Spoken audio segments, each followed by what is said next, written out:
Get the fucking money. And in the absence of capital, you're irrelevant. With capital, you're powerful. What do you want these future business leaders to do about it once they get into that spot? Get the money. Get the money. And then let's get around a table and let's create new rules. Literally that simple. Get the fucking money. I'm serious. Do not get it. It is going to be made. It is going to be allocated. And you have a moral imperative to make sure that if you have a point of view that matters and you want to reflect it, you get it. I'm going to go get it. Other people are going to go get it. And then it will be about a competition of views. And don't wrap yourself in all this liberal kind of bullshit about oh my God, money, blah. No, stop. Here's how the fucking world works, okay? It drives the world for better or for worse. Economic incentives drive entire swaths of populations to behave in very, very predictable, and then when you take it away, unpredictable ways. Ask anybody in your class that's from a developing nation. Ask anybody in your class who has seen that play out from where they're from. So that's what you have to do. You got to go and get it. If you control the capital and you have a point of view, you can now, then the question is, don't be a sellout. Whatever your worldview is, you should be spending time to think about what that is, so that when you control some of these purse strings, you push that view into the world. I will never judge you, and you should not judge me for what that worldview is.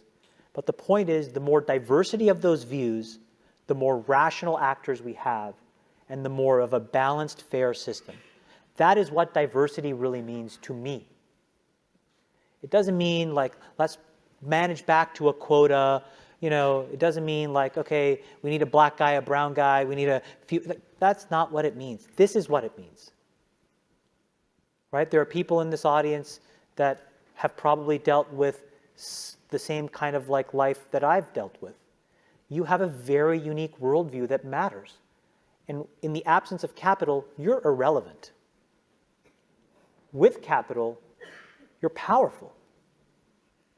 And then you decide. In small ways, in medium-sized ways, in large ways, right? It just depends on the scale of capital that you have. And so that's what's necessary now in capitalism, which is that we have to come back to what is it really? Is it an economic system? Yes. But it is a philosophy as well. Right? And it's a philosophy that says we will vote for the change we intend based on the views that we have. And when you look at the most successful people that operate in these tentacles, that's what they do. Look at the Koch brothers. That's what they do. They have built a network of influence based on capital. Their worldview is propagated into the world at an unbelievably aggressive rate that has been compounding for decades. That is genius.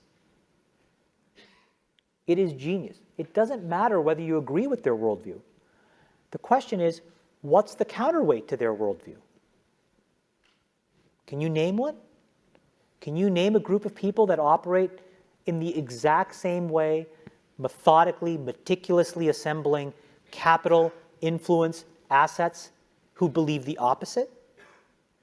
Irrespective of what you think of the Kochs, you want both views out in the world, at scale. Well, right now you have this and you don't have this. And there are many examples of that. And so get the money and don't lose your moral compass when you do.